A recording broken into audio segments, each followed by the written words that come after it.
The advantages of a contrastive analysis approach in teaching between the Italian, studied as target language in Greece,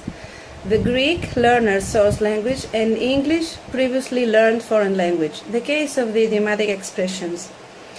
Idiomatic expressions, unsyntactically and lexically crystallized phrases of the speech of a language form, with their own fixed meaning that cannot be derived or understood from the own meanings of their individual constituents or the morphosyntactic rules of a language, are widely used in everyday interactions as a linguistic resource that enlivens and enriches the discourse, even if their deeper meaning or origin is being ignored. A wide number of definitions and studies concerning the pragmatic process that regulate idiom comprehension or their semantic analyzability within linguistics and particularly within psychology, highlight their importance as language components and the high level of language competence required in order to achieve their correct use. Knowing and using idioms in a foreign language goes beyond the fluency in speaking and writing correctly and reaches the point of the deep knowledge of the specific culture inhaled in that foreign language. Due to this aspect, during the foreign language learning process, the idiomatic expressions represent a quite difficult linguistic input that demands special efforts from both the teachers and the learners, especially in an educational environment where the target language is not a language of daily communication or use. In Greece, Italian as a foreign language is being studied or learned exclusively in institutional context. Its use is limited between teachers and students of the same classroom, and the given opportunities to use the language outside that context are less than guaranteed. So, as the cultural aspect of the language target, Italian, is quite difficult to approach and experience, a linguistic field in which the learning Italian as a foreign language faces greater difficulty, among others, is that of teaching the idiomatic expressions. It is though important to approach this field because, apart from the fact that idioms are used in high frequency in written and oral language, can convey a host of language and cultural information when people are communicating. As they are commonly used in all types of languages, informal and formal, the extent to which a person familiarizes himself with idioms is a mark of his or her command of language. Another motivating reason for teaching Italian idioms is the fact that many of them are commonly found in similar forms in other languages. In other words, there is an intercultural factor that explains how there can be a certain equivalence between idioms in different languages. The similarity may be total, with complete correspondence, both at the structural and the semantical level, or partial, where there is a similarity of contents by divergence of the structure and or in the lexemes. Idiomatic expressions based on religious or historical elements, for example, such as tallone di Achille in Italian, the Achilles heel in English, deriving from the Greek Achilleos pterna, defining a person's secret weak point, are found in many languages influenced by the Greek culture. Besides, the knowledge of the most common idioms and major Italian expressions allow us not only to deepen the knowledge of the language, but also to understand texts that often seem mysterious when we come across, such as an Italian web page. The most demanding part concerning idioms as linguistic input, and especially in a foreign language, is the analysis and comprehension of the relation between the linguistic form and its figurative meaning, as well as the way that speakers and hearers elaborate this relation in the flow of a conversation. In an Italian language class with Greek students, while teaching the weather and its seasonal phenomenon, the idiom piove a catinelle is used in order to describe in Italian a heavy rain. That literally means it rains in buckets. In this case, the meaning of the idiom cannot be derived from the meaning of its components, since buckets cannot fall from the sky or the rain doesn't end up in the buckets, but from the metaphorical meaning as the quantity and the intensity of the water flow that comes from the leaning bucket gives the picture of a great amount of water thrown down on earth, which is the heavy rain. In the same way, Greeks use the idiom βρέχει καρεκλοπόδερα, literally translated it rains chair legs, where legs, although a dead metaphor, contributes to the overall figurative interpretation through the shape and the similarity to the giant raindrops of a heavy rain. Very often, though, there are cases of idiomatic expressions where the form and its meaning are arbitrarily connected and their meaning cannot be predicted from the literal meaning of its component words and must be stipulated in memory in order to be used as new input and enrich the way of speaking. For example, the Italian avere le mani in pasta doesn't mean to have your hands in the pasta, but to have in your hands the power to influence someone else's decision.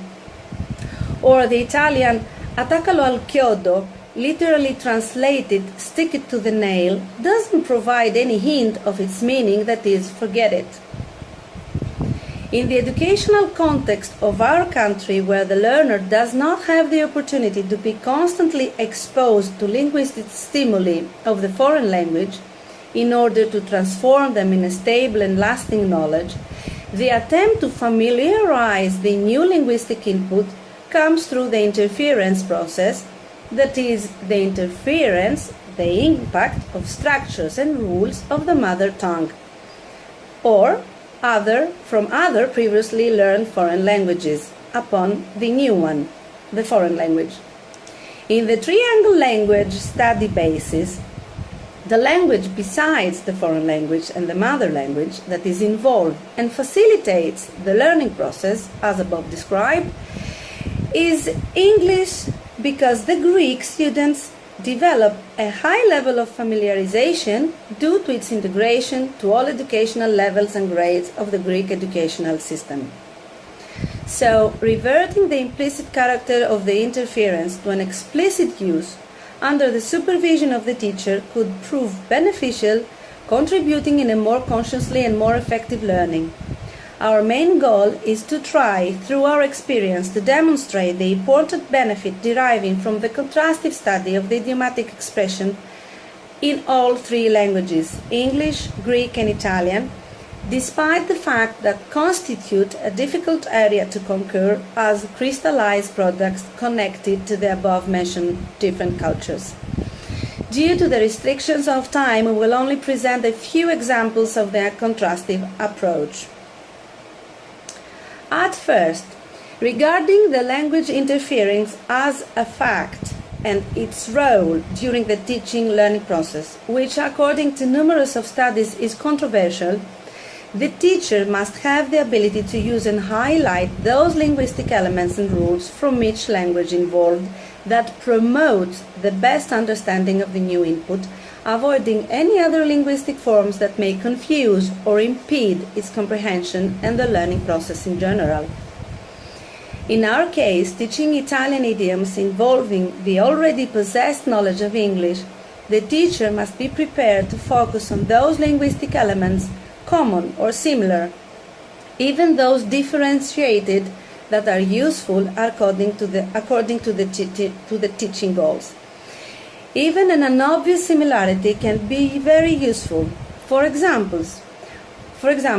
when the Italians want to wish good luck, the idiomatic expression used is in bocca al lupo, literally meaning in the mouth of the wolf. The first thing that a Greek-speaking student would think as a meaning when hearing such an expression is go right into trouble, because the same idiom in Greek, sto stoma του λύκου, is used when someone is going straight against an enemy facing up the danger.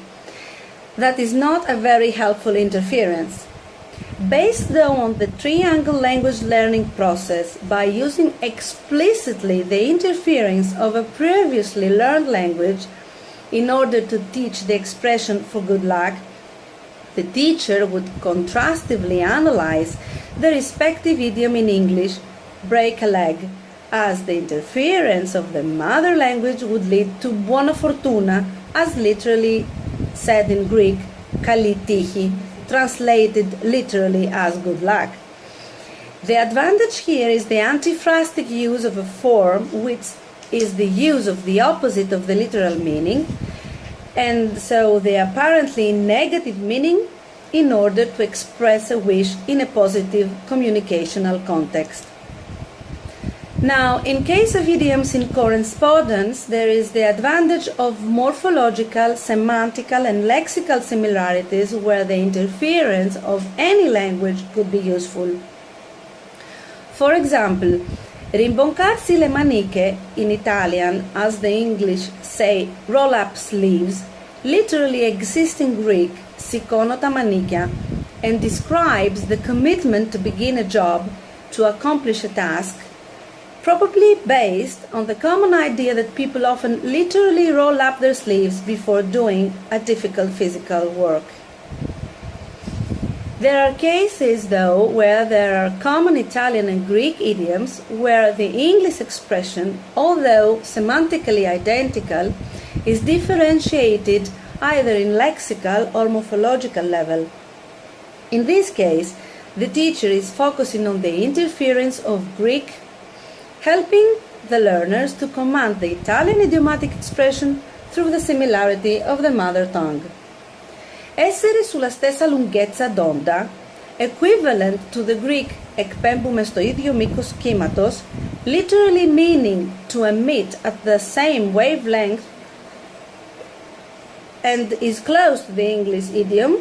be on the same page. The meaning of all three idioms is to go along, to concur, to understand and agree with what is being done or said.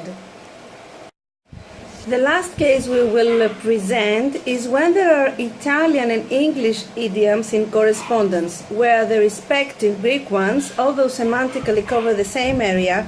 are differentiated lexically and morphologically.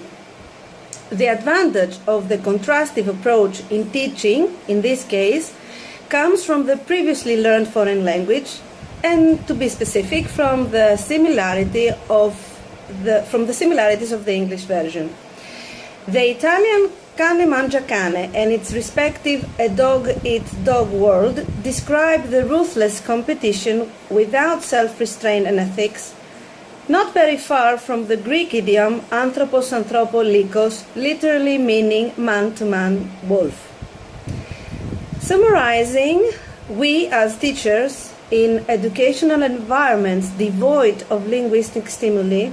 should overcome in any possible way the objective difficulties and have the ability to create new possibilities at the service of the teaching-learning process, facing any new linguistic input as a new opportunity to elaborate the students' learning ability and expand their knowledge. Taking that in the classroom, the majority of our scholars, during their effort to conquer the target language constantly, consciously or not, tend to a contrastive approach. We, the teachers, could take advantage of the mother language or of the previously learned foreign language interference, converting its implicit character to explicit use and consequently to a powerful mean towards an effective learning. Thank you for your attention.